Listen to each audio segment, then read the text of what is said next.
In the final days of August, the heat over New Orleans felt heavy like a warning whispered through the air.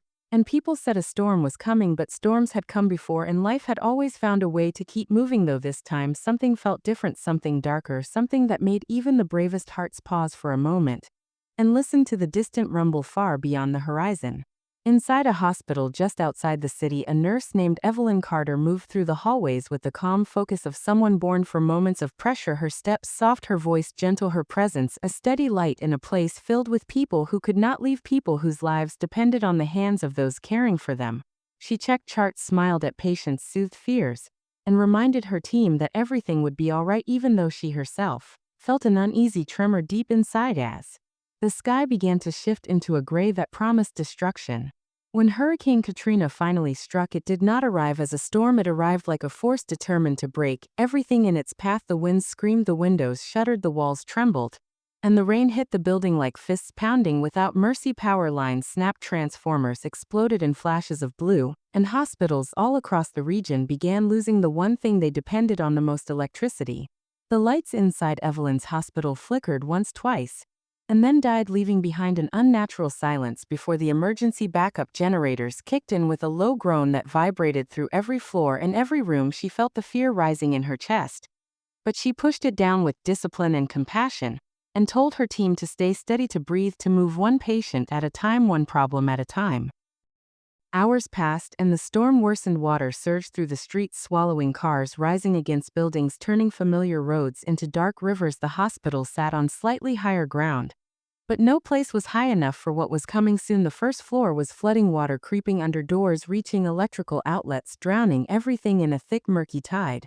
But still Evelyn refused to panic, because panic was a luxury she could not afford. Patients were trapped in beds, unable to walk, unable to see the world beyond their room.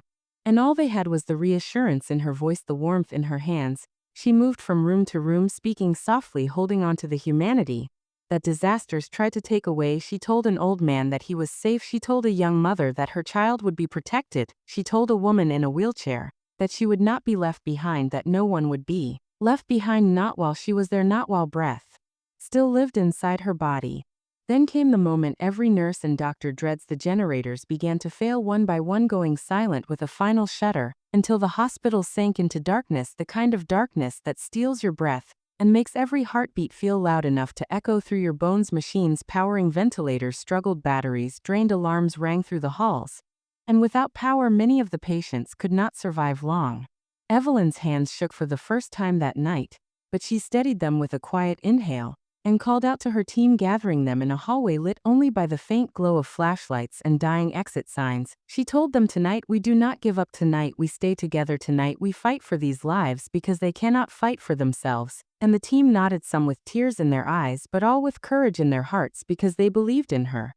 She led them floor by floor, improvising solutions, using manual ventilator pumps, taking turns hand pumping air into the lungs of patients who could no longer breathe on their own. She held those pumps for hours, her arms burning, her hands numb.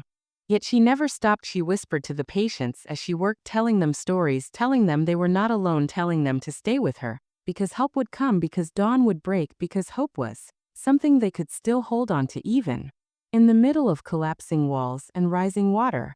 As the night deepened, the situation grew worse. Helicopters could not land, boats could not reach them, communication lines were dead, and the hospital became an island surrounded by water contaminated with debris and oil, and pieces of lives torn apart. The heat inside the building grew suffocating without air conditioning, and people started to faint. Nurses stumbled from exhaustion, doctors leaned against walls, struggling to remain upright and still. Evelyn kept moving, pushing herself past the limits of pain and fatigue, because her patients needed her more than she needed rest. Around dawn the wind softened, though the destruction outside was unbelievable. The city drowned beneath a vast ocean of broken homes, cars floating like toys, families stranded on rooftops calling for help. Yet in the hospital Evelyn thought only of the souls depending on her. She helped carry patients up the stairs to higher floors, a task that took every ounce of strength left in her body. She guided her team through water that reached their knees, then their waists, then their chests, water that was cold and foul, but none of that mattered because saving lives was the only purpose she knew. She listened to cries for help echoing through dark corridors. She gathered anyone who could walk and placed them in groups, So they would not be alone, she checked every room twice, then a third time. Because she refused to leave a single person behind, she even rescued a stray dog trapped under a fallen cabinet, whispering to it gently as she pulled it free, because even in a disaster, compassion is never wasted. When an elderly woman began to fail, her breathing slow, fading like a candle losing its flame, Evelyn sat beside her, holding her hand, singing softly a tune her mother had once sung to her in childhood, a melody meant to calm storms inside the human heart. And though the woman could not speak, her eyes softened, and for a moment the fear left her face, replaced by peace, as if Evelyn had somehow lifted the weight of the world off her chest. By the time rescue boats finally arrived, days had already passed, days without sleep, days without rest, days filled with labor and heartbreak and courage beyond measure. The rescuers were stunned to see so many patients still alive, because so many hospitals had lost people they could not save, yet here in Evelyn's hospital dozens had survived only because a nurse refused to give up the way others would have, the way exhaustion would have forced any ordinary person to surrender. But she was not ordinary. She was someone who carried a kind of strength that grows from love, from empathy, from a promise she had made to herself long ago that no life under her care would ever face danger alone.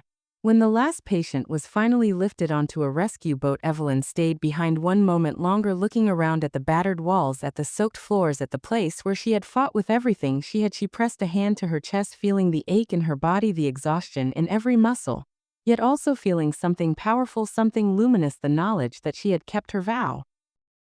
Only when the final patient was safe did she allow herself to step into the boat, the weight of the past days settling over her like an invisible cloak. And as the boat pulled away from the broken building, she stared at the horizon where the sky was beginning to lighten with the colors of morning. And there, in that soft, quiet dawn, she felt the truth settle inside her, the truth that courage is not about being fearless. Courage is about choosing to stand in the darkness even when every part of you wishes to run, because someone out there needs the light only you can give. In the months that followed, people would learn her name, they would call her a hero, they would write articles and speak her story on news channels. But Evelyn always said the same thing. She said she was not a hero. She was just a nurse doing what nurses do, protecting those who cannot protect themselves. She said the real heroes were the patients who held on with every fragile breath, the doctors who refused to stop fighting, the team who stood beside her in the chaos. And she said the greatest act of bravery is love, because love is what kept her going when the world was collapsing around her.